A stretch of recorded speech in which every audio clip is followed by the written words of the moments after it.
Hello friends, myself Devesh and you are watching channel explain. So friends, आज हम discussion करने वाले हैं। काफ़ी सारे सेमेस्टर 2 के स्टूडेंट्स ऐसे हैं जो पूछ रहे थे कि बैक अगर आती है या फिर अगर आप फेल हो जाते हो सेमेस्टर 2 के एग्ज़ाम्स में तो फिर उसके साथ क्या होगा, या फिर वो एग्ज़ाम दे पाएंगे या फिर वो एग्ज़ाम नहीं दे पाएंगे। तो आज हम इसी चीज़ को लेकर डिस्कशन करने वाले हैं, चाहे वो सेमेस्टर 2 से हो, चाहे सेमेस्टर 4 या 6 से हो। ठीक है, अगर आपकी बैक आ जाती है या फिर आप फेल हो जाते हो तो आपको क्या करना है और आपका एग्ज़ाम कैसे लिया जाएगा, तो उसी चीज़ पे हम फुल डिस्कशन करने वाले हैं। रेगुलर एनसीईआरटी और एसयूएल सारे के लिए ये वीडियो है जो मैं बना रहा हूँ। ठीक है, तो सबसे पहले तो देखो, ये आप समझो अभी जो है वो आपका क्या चल रहा है, सीबीसीएस सिस्टम चल रहा है। और मैंने आपको बताया था कि सीबीसीएस सिस्टम को जल्दी ही चेंज करेंगे इस साल से। ठीक है, मगर जिन्होंने एडमिशन सीबीसीएस सिस्टम में लिया है तो उनका एडमिशन सीबीसीएस सिस्टम में ही रहेगा, मतलब कि उनका जो एडमिशन है वो सीबीसीएस के अकॉर्डिंग होगा सेमेस्टर वाइज। ठीक है, तो आप ये बात समझो, अगर मान लो आपने पहला सेमेस्टर और दूसरा सेमेस्टर, मैंने आपको बताया था 1 ईयर में 2 सेमेस्टर होते हैं। ठीक है, 1 ईयर में 2 सेमेस्टर होते हैं, फर्स्ट और सेकंड।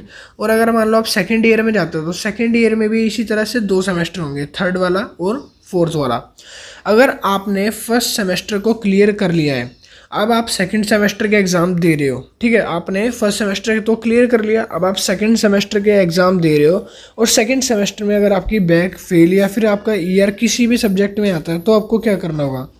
उसके लिए आपको कुछ नहीं करना है। देखो, ये एक कॉमन सी बात है, आपके किसी भी सब्जेक्ट में बैक आती है, अगर मान लो लाखों बच्चे एग्ज़ाम दे रहे हैं तो उसमें से एक आध बच्चे की या 10-15 बच्चों की बैक तो आएगी, वो तो आपको समझना पड़ेगा। ठीक है, हो सकता है ना भी आए, मगर मैं बता रहा हूँ एक्सपेक्टेड हर बार का ये होता है। ठीक है, अगर आपकी सेमेस्टर 2 के अंदर बैक आती है तो आप उसके एग्ज़ाम सेमेस्टर 4 के साथ दे सकते हो। दोबारा मैं बता रहा हूँ, अगर आपकी सेमेस्टर 2 में बैक आती है किसी भी सब्जेक्ट में या फिर एक आध सब्जेक्ट में ईयर या फेल दिखाता है, एब्सेंट दिखाता है, तो उस सब्जेक्ट के एग्ज़ाम आप सेमेस्टर 4 के साथ दोगे, कोरस्पॉन्डिंग सब्जेक्ट्स के एग्ज़ाम कोरस्पॉन्डिंग सेमेस्टर में दोगे। ठीक है, जैसे कि 1 के एग्ज़ाम दोगे आप 3 के साथ, 2 के एग्ज़ाम दोगे आप किसके साथ, या फिर आप दोगे 4 के साथ, या फिर आप दोगे 6 के साथ, और आपका जो थर्ड सेमेस्टर है उसके एग्ज़ाम दोगे आप 6 के साथ। तो इस तरह से आपको एग्ज़ाम देने हैं और इस तरह से आपको सारा समझना है। समझ आ गया? तो आपको आई होप समझ आ गया होगा मैं बोलना क्या चाह रहा हूँ।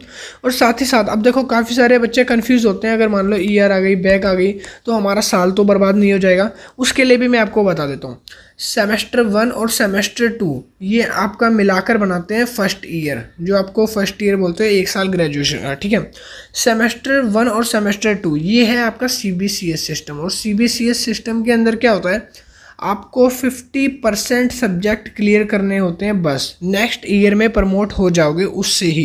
ठीक है, अब क्या होता है इससे वो मैं आपको समझाता हूँ।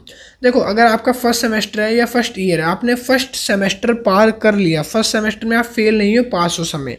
सेकेंड सेमेस्टर में मान लो आप किसी 2 सब्जेक्ट में फेल हो या 4 में फेल हो या सब में फेल हो, तो भी आपको नेक्स्ट थर्ड ईयर में प्रमोट मिलेगा ही मिलेगा, कंफर्म 101% गारंटी है, मिलेगा प्रमोशन। क्यों? क्योंकि आपने फर्स्ट सेमेस्टर पास कर लिया। एक ईयर में 2 सेमेस्टर होते हैं जिसमें से हाफ क्लियर करने होते हैं, तो आपने फर्स्ट सेमेस्टर क्लियर करा तो आपको सेकंड की ज़रूरत नहीं है। अब बात करते हैं कि सेकंड को क्लियर नहीं करना पड़ेगा, जब हम ड्यू से पास होंगे डिग्री मिलेगी, फिर उसकी नहीं मिलेगी। देखो, कॉलेज का रूल क्या कहता है, कॉलेज वाले का रूल कहता है कि अगर आपको डिग्री चाहिए तो आपको उसमें पूरे 3 साल क्लियर कर रखे हो आपने। ठीक है, 3 साल में कोई आपका बैक ईयर हो उससे फ़र्क नहीं पड़ता, बस आपके पास जो सब्जेक्ट्स हैं ना, उन सब्जेक्ट्स को आपने पास कर रखा हो। सब्जेक्ट का पास होना बहुत बहुत ज़्यादा ज़रूरी है जब आपको डिग्री दी जाएगी, हर सब्जेक्ट पास होना चाहिए आपका।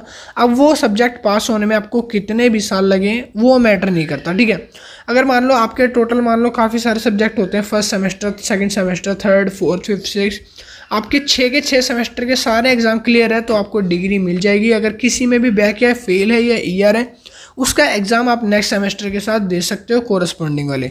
तो उसकी टेंशन मत लो, आपके एग्ज़ाम हो जाएंगे। अगर मान लो आपकी इसमें बैक आ जाती है सेकंड सेमेस्टर में, तो आपके एग्ज़ाम 4th में या फिर 6th सेमेस्टर में भी दे सकते हो। दोनों सेमेस्टर में एग्ज़ाम होंगे, आप इनको दोबारा से दे सकते हो री एग्ज़ाम। समझ आ गया? उसकी फ़ीस लगेगी, वो भी मैं आपको इन्फॉर्म कर दूंगा वीडियो के थ्रू कैसे आपको एग्ज़ाम देने हैं। तो फेल होने की टेंशन मत लो। और एक चीज़ और गुड न्यूज़ बता दूं, इस बार तो कोई भी फेल नहीं होने वाला। अभी तक अगर आपने वीडियो देखी उसके लिए थैंक यू। अब मैं आपको गुड न्यूज़ बताता हूँ, इस बार जो सेकंड सेमेस्टर है ना उसको कोई भी फेल नहीं करेगा। ठीक है, क्यों नहीं करेगा? क्योंकि इस बार सीबीसीएस सिस्टम को हटा के एक नया पैटर्न ला रहे हैं, जो मैंने आपको बताया था, सीबीसीएस एलओसीएफ को हटाया जाएगा। और जिन्होंने एडमिशन ले रखा है, लास्ट बैच वाले जो 2021 वाले बच्चे जिन्होंने एडमिशन 2021 में लिया था, उनके लिए गुड न्यूज़ है कि उनको अगर दोनों सेमेस्टर में फर्स्ट और सेकंड में फेल होते हैं तो वो भी प्रमोशन मिलेगा। पहली बार ऐसा हो रहा है। ठीक है, तो आई होप आपको सारा कुछ समझ आ गया होगा। फेल नहीं होंगे, हो गए तो आपको करना क्या, आपका नेक्स्ट सेमेस्टर में एग्जाम हो जाएगा। कोई दिक्कत रहने वाली बात नहीं है, नॉर्मल सी बात होती है। और आप अपनी प्रिपरेशन करो, तैयारी करो, आपकी बैक ना आए। वैसे तो बस इस वीडियो में आज के लिए इतना ही। मैं मिलूंगा नेक्स्ट वीडियो में। वीडियो अच्छी लगे तो लाइक करना और चैनल को सब्सक्राइब करना। एसओएल के रिगार्डिंग सारी इन्फॉर्मेशन चैनल एक्सप्लेन पे आपको दिलवाते रहेंगे। अभी के लिए इतना ही, थैंक यू। और मेरे से अगर बात करनी है तो नीचे कमेंट ड्रॉप कर सकते हो। Telegram, Instagram link, Twitter handle सारे डिस्क्रिप्शन में लिंक भरे पड़े हैं, जाके ज्वाइन कर सकते हो। अभी के लिए इतना ही, see you, tata, bye bye, thank you.